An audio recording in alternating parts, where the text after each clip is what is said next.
تم سب بچے بیٹھے ہو، والدین کو اپنی جنت بنا لو، ماں باپ کو اپنی جنت بنا لو، ان کی دعا لے لو۔ میرے نبی نے فرمایا کاش میری ماں زندہ ہوتی۔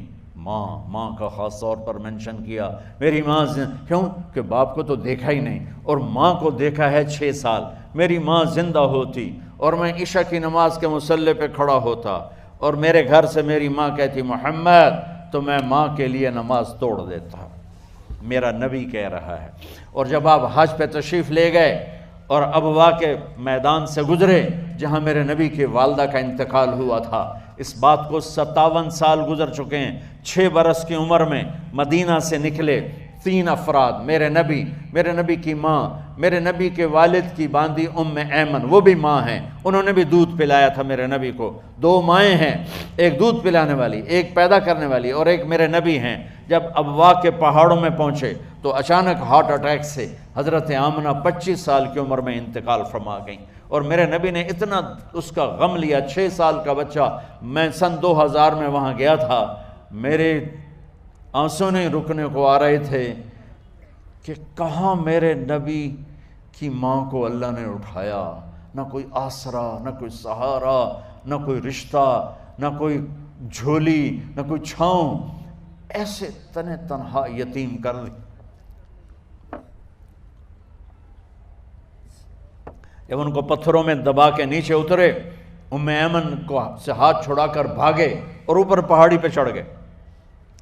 جب ایمن پیچھے گئیں تو ایمن نے کیا دیکھا کہ ابوا کے پہاڑ بھی رو رہے ہوں گے، آپ ماں کی قبر کو چمٹ کے ایسے اوپر لیٹے ہوئے تھے، قبر کو پکڑا ہوا تھا، اوپر لیٹے ہوئے تھے۔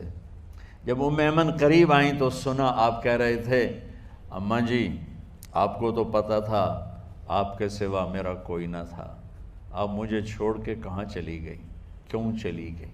6 سال کا بچہ پہلی موت دیکھ رہا ہے تو ان کو سمجھ میں نہیں آ رہا کہ میری ماں کے ساتھ ہوا کیا ہے۔ ایمن نے اٹھانا چاہا، آپ نے اٹھنے سے انکار کر دی۔ اس صدمے کو سینے میں لیے ہوئے 57 سال کے بعد، 7ویں دن بندہ رو نہیں سکتا، رونا ہی چاہے تو رونا نہیں آمدا، 57 سال کے بعد آپ اس وادی سے گزرے، اپنے اونٹنی کو ماں کی قبر کی طرف موڑ دیا، اور ان پلرز کو 3 گنا کرو تو وہ پہاڑ بنتا ہے، چھوٹی پہاڑی تھی۔ اونٹنی کو نیچے بٹھایا، اوپر پہاڑ پر گئے، اور یہ مجھے دیکھو، یوں آپ نے گھٹنے کھڑے کیے ماں کی قبر کے سرانے، اور یہ ہاتھ یہاں رکھے، اور پھر سر دیا اپنے گھٹنوں میں یوں، پھر رونا شروع کیا۔ اتنا روئے، اپریل کا مہینہ تھا، دھوپ سر پہ پڑ رہی تھی، ہم تو ٹھنڈی دھوپ میں بیٹھے ہیں، شدید دھوپ میں بیٹھے تھے، اور اس کنڈیشن میں یہ بچوں کا سٹائل ہوتا ہے، جب لمبا رونا ہو تو وہ یوں بیٹھتے ہیں سر اندر دے کر۔ اتنا روئے کہ آپ کی داڑھی ساری آنسوں سے بھر گئی، سینہ تر ہو گیا، احرام تر ہو گیا، اور کئی گھنٹے بیٹھ کے روتے رہے۔ 2 جہان کے سردار ہو کر تمنا کر رہے ہیں کاش اماں تو زندہ ہوتی، تو مجھے کہتی محمد میں تیرے لیے نماز توڑ دیتا۔ اور میرے نبی نے، یہ بچیاں غور سے سنو، میرے نبی سے پوچھا گیا یا رسول اللہ قیامت کب آئے گی؟ آپ نے فرمایا یہ تو اللہ کو پتہ ہے۔ میں نے کہا یا رسول اللہ کوئی نشانی بتا دیں، تو آپ نے فرمایا جب بچیاں ماؤں کو ذلیل کریں گی تو قیامت آ جائے۔ جب بیٹیاں ماؤں کے ساتھ بدتمیزی کریں گی اور ماؤں کو ذلیل کریں گی تو قیامت آ جائے گی۔ ایک ماں بیٹی کو میں بھول نہیں سکتا، ماں کے موٹے موٹے آنسو گر رہے تھے، اور بیٹی ماں سے کہہ رہی تھی بھوک نہیں، ہماری اپنی پنجابی زبان، بھوک نہیں، اوئے ہوئے ہوئے ہوئے، یہ تو ہم نوکر کو کہتے ہوئے ڈرتے ہیں، وہ ماں سے کہہ رہی تھی بھوک نہیں، یعنی بکواس نہ کر، اور وہ آگے چپ، صرف آنسو اس کے گر رہے تھے ایسا۔ شاید وہ یاد کر رہی تھی کہ 9 مہینے کیسے اس کو میں نے پیٹ میں پالا، جنتے ہوئے کتنی تکلیفوں سے گزری، اور اس کو دودھ پلاتے ہوئے کتنی راتیں میں نے کاٹ کاٹ کے گزاریں، اور اس کے پیشاب دھوتے ہوئے کتنی دفعہ میں سردی میں ٹھٹھری، اور آج یہ مجھے کہہ رہی ہے بھوک نہیں۔ اس لیے میرے نبی نے فرمایا جس نے ماں باپ کو دکھ دیا، سنو غور سے بچوں سارے سنو، جس نے ماں باپ کو دکھ دیا اس پہ اللہ کی لعنت، اس پہ فرشتوں کی لعنت، اس پہ زمین آسمان کی لعنت، نہ ان کی نماز قبول ہے، نہ روزہ قبول ہے، نہ صدقہ قبول ہے۔ میرے نبی کی زندگی کا دوسرا روپ حقوق العباد، نماز حقوق اللہ میں آ جاتی ہے، میں حقوق العباد کی تھوڑی سی وضاحت کر رہا ہوں۔ ماں باپ زندہ ہیں تو دعا لے لو۔ والدین سے کہتا ہوں بچوں کو عزت دو، جہاں اولاد ماں باپ کے حقوق ہیں وہاں اولاد کے حقوق ہیں، اولاد کو عزت دو، اولاد کو عزت دو، اولاد کو عزت دو۔ بہت سی اولاد کی نافرمانی کا ذریعہ ماں باپ بن رہے ہیں، سختی کر کے، زبردستی کر کے اور ٹھونس کر چیزیں نوکروں کی طرح سلوک کر کے۔ میرے نبی کے گھر میں جب بیٹی فاطمہ ملنے کے لیے آتی تھیں تو میرے نبی بیٹھے نہیں رہتے تھے، یا اب چیئر پہ بیٹھے ہوئے بی بی فاطمہ آ گئی، اب زمین پہ بیٹھے ہوئے ہیں بیٹی آ گئی، اب چارپائی پہ لیٹے ہوئے ہیں بیٹی آ گئی۔ میرے نبی کیا کرتے تھے؟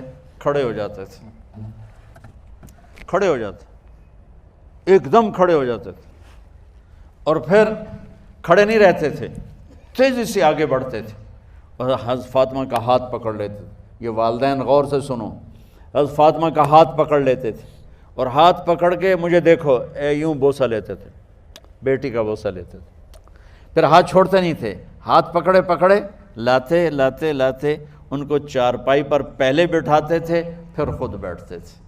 یہ باپ اور رسول ہو کر بیٹی کو یہ عزت دیتے تھے۔ پھر وہ جنت کی عورتوں کی سردار بنی، پھر وہ جنت کے سرداروں کی ماں بنی، پھر وہ اللہ کے شیر کی زوجہ بنی۔ تو والدین سے کہتا ہوں کہ اپنے بچوں کو عزت دو، عزت دو، عزت دو، عزت دو۔ پھر آپ سے زندگی کے بڑے فیصلے ہیں شادی، آپ لوگ اکٹھے پڑھتے ہو لڑکے لڑکیاں، اپنی شادی کے فیصلے خود نہ کرو، اپنے ماں باپ کے حوالے کرو، اس میں شرافت بھی ہے، اس میں برکت بھی ہے، اس میں رحمت بھی ہے، اور اس میں والدین کی دعائیں بھی ہیں۔ کورٹ میرج کو ہوا نہ دو، boy friend girl friend culture ہمارا نہیں ہے۔ میرے نبی کے طریقے میں مرد اور عورت کا صرف نکاح سے تعلق ہے، اس کے علاوہ سب جہنم کی آگ ہے۔ اور والدین سے کہتا ہوں کہ اپنے بچوں سے پوچھ کے رشتے کرو، زبردستی مت کرو۔ میرا معاشرہ بہت سنگین قسم کے جرم کا شکار ہے، بچوں پہ مسلط کر دیتے ہیں، ایتھے ہی کرنی ہے، ایسے جٹاں چی کرنی ہے، بٹاں چی کرنی، پتہ نہیں آئے کتوں ہیں جٹ بٹ۔ چلو تم ناراض نہ ہو، راجپوتاں چی کرنی، میں راجپوت ہوں، میں اپنی قوم کو بھی رگڑ دیتا ہوں، راجپوتاں چی کرنی، اگاں کرنی ہی کوئی نہیں۔ یہ ظلم و ستم اولاد پہ مت کرو، اپنی بچی سے پوچھو، اگر بیٹی ہاں کرے تو پھر قدم اٹھاؤ، اگر بیٹی کہہ دے میں نہیں کرنا چاہتی تو وہ نافرمان نہیں ہے۔ اللہ کے واسطے میری سنو، صرف تم نہیں سن رہے، اس کیمرے سے لاکھوں کروڑوں لوگ سن رہے ہیں۔ اگر بیٹا یوں کہہ دے کہ ابا میں نے یہاں شادی نہیں کرنی، میرا جی نہیں چاہتا ہے، تو وہ بیٹا نافرمان نہیں ہے، فرما بردار ہے، اس نے شریعت کا حق استعمال کیا ہے۔ اب ایسا ظلم مت کرو کہ نہیں اتھے ہی کرنی ہے، اتھے گھروں نکل جا۔ زندگی تم نے تو نہیں گزارنی، زندگی تو بچے نے گزارنی، میں قربان جاؤں۔ ایک حدیث سنو پہلے، پھر اگلی بات سناتا ہوں۔ ما تزوجت وما زوجت الا بوحی من السماء نزل به جبریل۔ لوگو سنو، میں نے جہاں شادی کی، میں نے جہاں بیٹی کی شادی کی، پہلے آسمان سے جبریل فرشتہ اللہ کا حکم لے کر آیا، پھر میں نے قدم اٹھایا۔ سمجھ گئے میری یہ بات؟ سمجھ گئے سارے؟ اب اگلی سنو۔ حضرت علی فاطمہ کا رشتہ لینے آ گئے، اور جبریل ان سے پہلے آ گئے کہ یا رسول اللہ فاطمہ علی کے لیے ہے۔ باپ محمد مصطفیٰ جیسا ہے، رشتہ مانگنے والا علی جیسا ہے، اور بیٹی فاطمہ جیسی ہے۔ اور آپ پوچھتے ہیں علی کیسے آئے؟ وہ شرم کی وجہ سے کچھ کہہ نہ سکے، چپ۔ آپ کو تو پتہ تھا، آپ نے فرمایا فاطمہ کے رشتے کے لیے آئے ہو؟ کہا جی۔ تو جبریل تنال بیٹھا ہوا ہے کہ یا رسول اللہ اتھے ہی کرنا ہے، آپ نے ہاں نہیں کی، آپ نے کہا انشاءاللہ، اور یہ کہہ کر اٹھ گئے۔ انشاءاللہ نبی کا ہاں ہی ہوتا ہے، لیکن جبریل کے آنے کے باوجود اور اللہ کے کہنے کے باوجود میرے نبی کو بھی پتہ ہے کہ یہ رشتہ یہاں کاتب تقدیر نے لکھ دیا ہے، لیکن امت کو سبق سکھانے کے لیے آپ گھر تشریف لے گئے۔ بیٹی فاطمہ کہ جی یا رسول اللہ، کہا علی کا رشتہ آیا ہے، میں ہاں کر دوں؟ سبحان اللہ۔ میں اپنے دیہاتی بچیوں پہ مجھے رونا آ گیا کہ جنہیں پتہ ہی نہیں ہوتا سانو کہیں دے نال بندے پہ جانور ہے یا انسان ہے۔ علی جیسا داماد، چلو علی کو چھوڑو، فاطمہ کو چھوڑو، جبریل آیا بیٹھا ہے، جبریل آیا بیٹھا ہے۔ اس کے بعد فاطمہ سے پوچھنے کی کیا بات ہے؟ جبریل آ کر کہہ رہا یا رسول اللہ، اللہ کہہ رہا ہے فاطمہ علی کے لیے ہے اور علی فاطمہ کے لیے ہے، اور پھر آپ کہتے ہیں بیٹی فاطمہ ہاں کر دو۔ ہماری تو آج کی بیٹیاں انکار نہیں کرتی، چپ کر کے گاں ماج طرح بن چھڑ دین کلے نال۔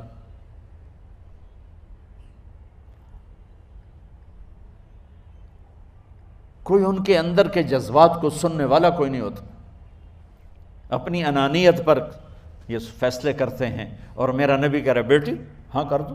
سبحان اللہ۔ آپ کا کیا خیال ہے، فاطمہ نے انکار کرنا تھا؟ یہ تو یہ بیٹیاں نہیں انکار کرتی تو فاطمہ نے کہاں کرنا تھا؟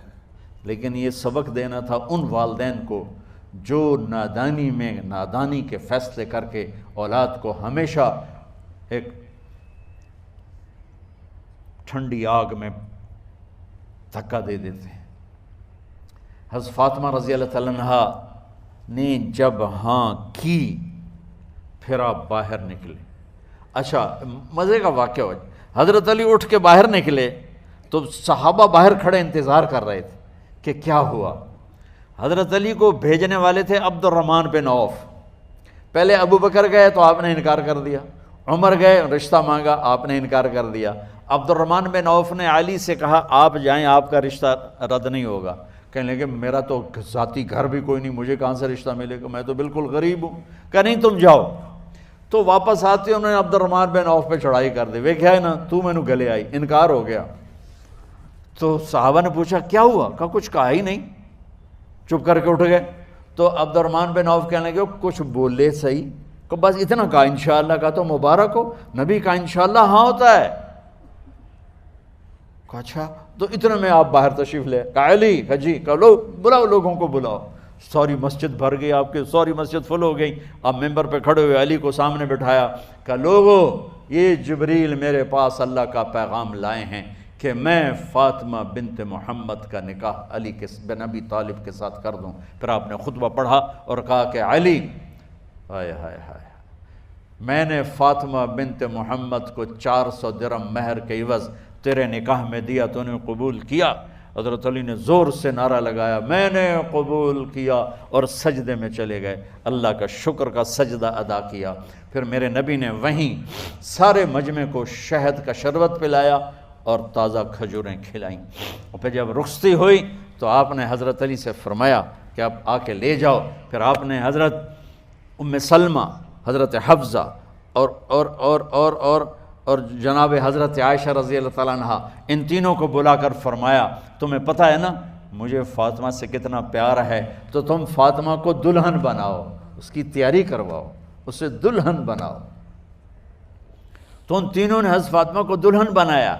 پھر آپ نے حضرت علی کو پیغام بھجوایا، وہ تشریف لائے، اپنی اونٹنی لے کر آئے، حضرت عقیل ساتھ ہے، سلمان فارسی ساتھ ہے، اور دروازے پر اونٹنی بٹھائی، آپ علی کو اندر لے گئے اور یوں فاطمہ کا ہاتھ پکڑ کے علی کے ہاتھ میں دے کر فرمایا علی تمہیں نبی کی بیٹی مبارک۔